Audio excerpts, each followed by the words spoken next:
Hey. Good afternoon. Happy Sunday to every single one on Instagram as well as on Facebook across my various platforms. And I believe even on YouTube today. So I am here as promised. I said that I would come in on Sunday afternoon, as many of us are working and are doing services on Sunday morning. And so rather than trying to do 10 o'clock on Sunday, I am going to come in the evening on Sundays, but I'll come at 10 a.m. Monday through Saturday. Okay. Just want to let everybody know that in case you're looking for me this morning. So we are here at day number 5 with our decrees for the NewVember series. And so I'm not going to take very long at all. I really mean that today. I know every preacher tells y'all that, and then they go on and on and on. But I'm going to be short today. I really mean that. So welcome on Instagram, welcome on Facebook and YouTube and all the places. And so if you haven't been joining us, definitely you can find all the replays on my personal Facebook page for certain, and also on YouTube. Go on over there. Shout out to everyone who's on the live who will catch all the replays. So let me hop in right now to day number 5. So day number 5, our decree for today, our scriptural foundation is found in Amos 9 and 15. We talked about Amos 9, 13 and 14 yesterday for yesterday's decree. Today, we're going to look at verse number 15, and we're going to pull out a decree from that. And then remember, your homework is always to go back and you yourself dive into what else God would be telling you to decree over your own life, your own ministry, your marriage, your circumstance, your children, whatever it else may be, as you lean in more personally for that. All right. So the scripture, they'll plant vineyards and drink good wine. They'll work their gardens and eat fresh vegetables, and I'll plant them on their own land. Remember I told y'all we have our own field? I'll plant them on their own land. They'll never again, I love this part, be uprooted from the land that I've given them. God, your God, says so. All right. They'll plant vineyards and drink good wine. They'll work their gardens and eat fresh vegetables, and I'll plant them on their own land. They'll never again be uprooted from the land that I've given them, because God, your God, says so. Such a powerful, full scripture. So much in that small little verse. So listen, I'm trying to break it down without getting all excited and yelling at y'all, okay? Because the word is good all by itself. I don't know if you already caught it, but listen, I'm so excited about this. So here's the decree. The decree is, my preparation will be met with reward. That's the first part. My preparation will be met with reward. So those of you that have already been preparing, already been planting, you're already excited. You already been saving, you already been building and working and getting things together. The Lord is telling us that it is about to be met with reward. That's the first part of the decree. Here's the second half of that. What was once barren shall now produce fruit that remains. Listen, what was once barren shall now produce fruit that remains. That means, y'all, it ain't gonna run out. Listen, fruit that remains talks about the areas of productivity in your life where you had a little bit sometimes, none at all other times. Sometimes you had a lot, sometimes you had a little bit. But the Lord is telling us with this decree that we are going to produce fruit that remains. Also with this decree by scriptural support and text is that we are going to also have our own land. He's talking to us about ownership in this season, that we are going to have our we will not be there'll be no repossessions in this season. That's good right there.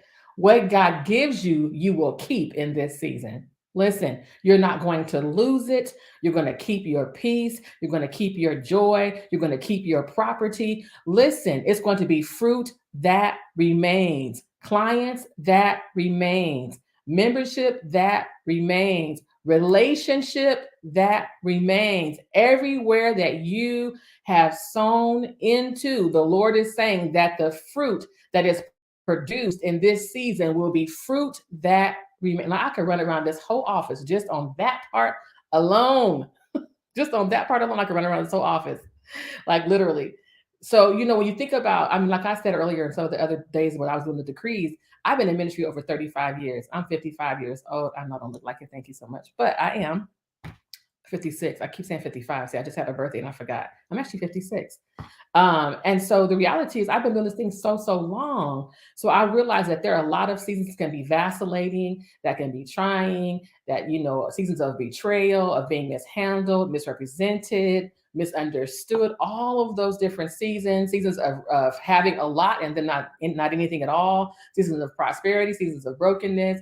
And so what I realized by this decree, the power that God has given us, when we decree this, the authority that rides on this word, on this decree, I can prophesy into my future fruit that remains. I can prophesy into my future that I'm going to possess land that can never be taken back from me, that the spirit of repossession is being broken off of my life in this season. I don't know what cycles you've been dealing with in your life, but through the power of this decree, we are able to break even the cycle of curses that have been happening in our lives for generation. Because listen, this lasting fruit, this remaining fruit, it goes beyond me as an individual. It goes to my children and my children's children and my children's children's children. So when I am prophesying, when I am speaking this decree, and I am saying my preparation is about to be met with reward, listen, all of the labor I've done up until now, all of the conversations, all of the negotiations, all of the praying, the fasting, the building of websites and systems and funnel systems, and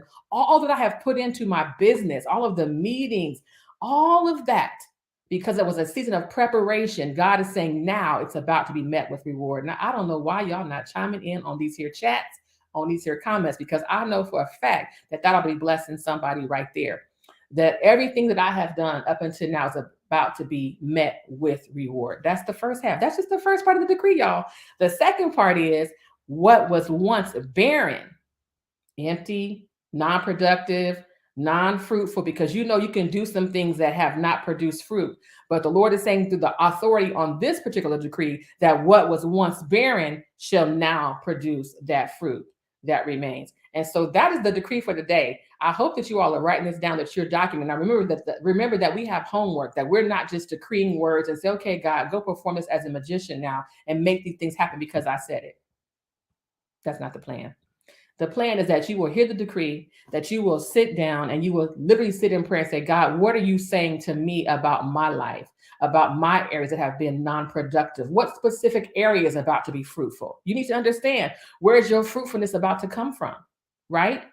I'll ask the Lord to even show you, are there things that can hinder that productivity that God has already prophesied into your life? So you have a responsibility here to lean in to what is God saying to me, and then to come out of prayer possibly with even more decrees yourself based on what he has shown you or spoken to you in the spirit while you are praying. So that is the second part of your homework. And then the third thing is now to ask God, what is my responsibility? How can I partner with this particular decree to make sure that it becomes actual fruit in my life? So that is the threefold responsibility for these decrees every single day. I plan to be here every day with the Lord's help. Y'all don't know how hard.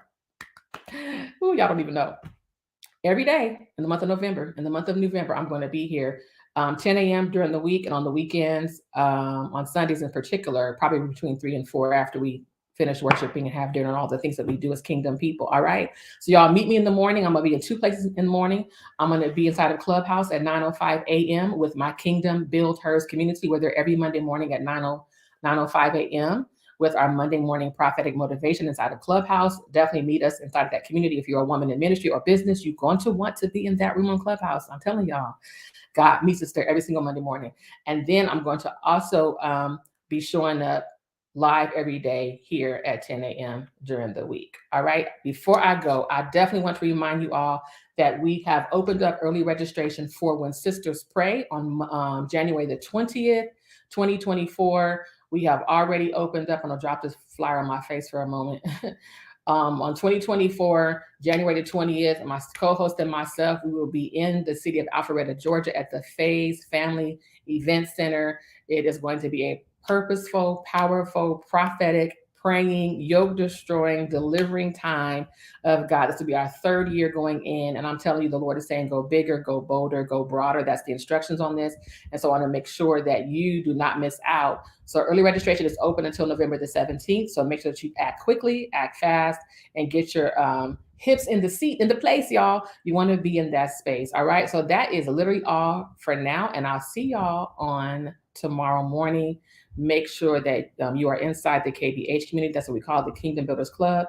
And then we'll also see you here on Instagram and on Facebook. Peace and blessings. Have an amazing Sunday afternoon. God bless.